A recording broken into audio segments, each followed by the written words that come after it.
Hi hello friends எல்லோரும் எப்படி இருக்கீங்க? வெல்கம் டு ஆரோர் தேவிஸ் கிச்சன். இன்றைக்கி நம்ம வீடியோக்குள்ளே என்ன பார்க்க போகிறோம்னு பார்த்தீங்கன்னா, நம்ம சூப்பரான ஒரு கோழி மிளகு வறுவல் தான் ஃப்ரெண்ட்ஸ் பார்க்க போகிறோம். இது பார்த்தீங்கன்னா எல்லா விதமான தயிர் சாதம், சாம்பார் சாதம், ரச சாதம் எல்லாத்துக்கூடயும் வச்சு சாப்பிடும்போது, டிஃபன் கூட வச்சு சாப்பிடும்போது கூட பார்த்தீங்கன்னா செம்ம டேஸ்ட்டாக அருமையாக இருக்கும் ஃப்ரெண்ட்ஸ். நீங்களும் இதேமாரி ட்ரை பண்ணி பாருங்கள். வாங்க இது எப்படி செய்கிறதுன்னு பார்க்கலாம். இப்போ நம்ம வீடியோக்குள்ளே போகலாம். இப்போ இதை செய்யறதுக்கு பார்த்தீங்கன்னா, நான் அடுப்பில் ஒரு பாத்திரம் வச்சுட்டேன். அது நல்லா சூடாகிடுச்சு. இப்போ நம்ம வந்து தேவையான அளவு எண்ணெய் சேர்த்துக்கலாம். கொஞ்சம் எண்ணெய் நல்லா தாராளமாக சேர்த்துங்க, நல்லாயிருக்கும். எண்ணெய் சூடாகிடுச்சு. இப்போ நம்ம பட்டை வகைகள் சேர்த்துக்கலாம். பாருங்கள், பட்டை வகைகள் கொஞ்சம் நேரம் பொரியட்டும். பொரிஞ்ச பிறகு பார்த்திங்கன்னா, ஒரு மீடியம் சைஸ் பெரிய வெங்காயம் எடுத்து நான் அதை அரைச்சி வச்சுருக்கேன். அதை நம்ம இது கூடவே சேர்த்துக்கலாம். அரைச்சி சேர்த்துக்கும் போது பார்த்திங்கன்னா, கிரேவி பதத்துக்கு அந்த திக்னஸ் கிடைக்கும். அதுக்காக தான் அரைச்சி சேர்த்துக்கிறது. அதை கொஞ்சம் நேரம் அப்படியே நம்ம எண்ணெயிலே அடுப்பை மீடியமாக வச்சுட்டு நம்ம வதக்கி விட்டுக்கலாம். அந்த வெங்காயத்தோட பச்சை ஸ்மெல் போகிற வரையும்.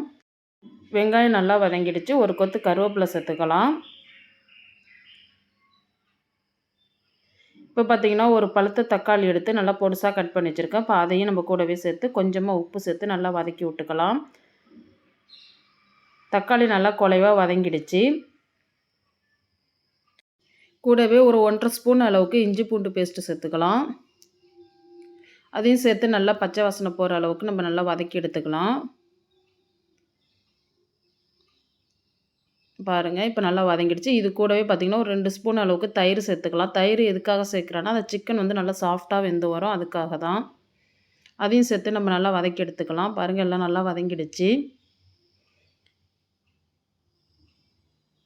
இப்போ பார்த்திங்கன்னா, ஒரு 1/4 டீஸ்பூன் அளவுக்கு மஞ்சத்தூள் சேர்த்துக்கலாம். ஒரு 2 ஸ்பூன் அளவுக்கு நான் குழம்பு மிளகாத்தூள் தான் சேர்த்துருக்கேன், வீட்டில் அரைச்ச மிளகாத்தூள். இதில் வந்து நம்ம எல்லாமே சேர்த்து அரைச்சிருக்கிறதுனால நம்ம வேறு எதுவுமே சேர்க்க வேண்டியதில்லை. அதனால் இது மட்டும் சேர்த்தா போதும்.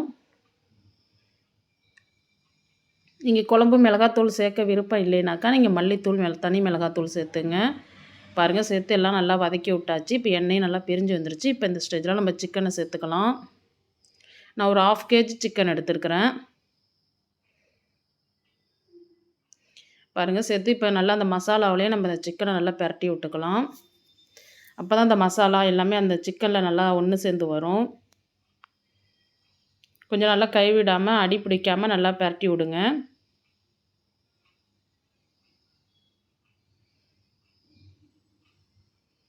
பாருங்கள், நல்லா பிரட்டி விட்டாச்சு. இப்போ பார்த்திங்கன்னா, இந்த சிக்கனுக்கு தேவையான அளவு நம்ம உப்பு சேர்த்துக்கலாம்.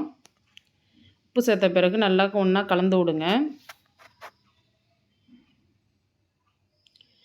இப்போ பார்த்திங்கன்னா, இந்த சிக்கன் வேகிறதுக்கு மட்டும் நம்ம கொஞ்சமாக தண்ணி சேர்த்துக்கலாம். தண்ணி ரொம்ப சேர்க்க வேண்டாம். நம்ம வந்து இது வறுவல் தான் செய்ய போகிறோம். அதனால் சிக்கன் வேகிற அளவுக்கு மட்டும் தண்ணி சேர்த்து நம்ம நல்லா கலந்து விட்டுக்கலாம். இப்போ நம்ம ஒரு மூடி போட்டு அடுப்பை மீடியமாக வச்சு ஒரு 10 நிமிஷம் நம்ம அதை அப்படியே வேக விடலாம். பாருங்கள், 10 நிமிஷம் கழித்து பார்க்கலாம். பாருங்கள் எப்படி இருக்குன்னு. பாருங்கள், நல்லா வெந்து வந்துருச்சு பாருங்கள்.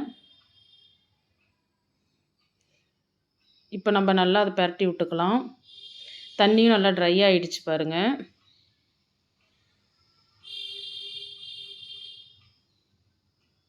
இப்போ இந்த ஸ்டேஜில் பார்த்திங்கன்னா, நல்லா 1½ ஸ்பூன் அளவுக்கு நான் மிளகுத்தூள் சேர்த்துக்கிறேன். நீங்கள் காரத்துக்கு தகுந்த மாதிரி சேர்த்துங்க. மிளகுத்தூள் நம்ம எவ்வளோ சேர்த்துக்கிறோமோ அது நல்லா டேஸ்ட்டு கொடுக்கும், நல்லாவும் இருக்கும். ஏன்னா இந்த வறுவலே நம்ம மிளகு வறுவல் தான் வறுக்க போகிறோம். அதனால் இப்போ மிளகுத்தூள் சேர்த்தது பிறகு நம்ம நல்லா கைவிடாமல் நல்லா கலந்து கொடுத்துக்கிட்டே இருக்கணும். அடுப்பை வந்து நல்லா சிம்மில் வச்சுருங்க. பாருங்கள், இப்போ நல்லா ஒன்றா கலந்த பிறகு அந்த மிளகு எல்லாமே ஒன்று சேர்ந்த பிறகு பாருங்கள், சிக்கன் எவ்வளோ சூப்பராக ரெடி ஆகிருக்கு பாருங்கள். எவ்வளோ சூப்பராக இருக்குது பாருங்கள்.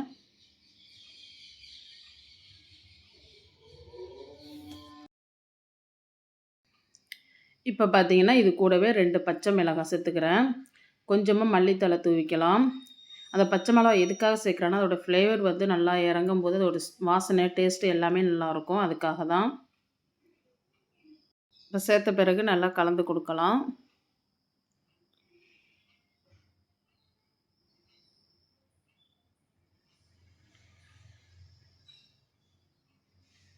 இப்போ பார்த்தீங்கன்னா ஃப்ரெண்ட்ஸ், மூடி போட்டு அப்படியே ஃபுல் சிம்மில் ஒரு 5 நிமிஷம் அப்படியே வச்சுருங்க. செம்ம சூப்பராக ரெடி ஆகிடும். இப்போ பார்க்கலாம் எப்படி இருக்குன்னு. அவ்வளோதான் ஃப்ரெண்ட்ஸ், நம்ம சூப்பராக ரெடி ஆகிடுச்சு பாருங்கள். நீங்களும் இதேமாரி செஞ்சு பாருங்கள். செஞ்சு பார்த்துட்டு எப்படி இருக்குங்கிறது எனக்கு கமெண்ட்ஸில் சொல்லுங்கள். இந்த வீடியோ பிடிச்சிருந்துச்சுன்னா லைக் பண்ணுங்கள், ஷேர் பண்ணுங்கள், கமெண்ட் பண்ணுங்கள், சப்ஸ்கிரைப் பண்ணுங்கள் ஃப்ரெண்ட்ஸ். பக்கத்தில் உள்ள பெல் பட்டனை கிளிக் பண்ணுங்கள்.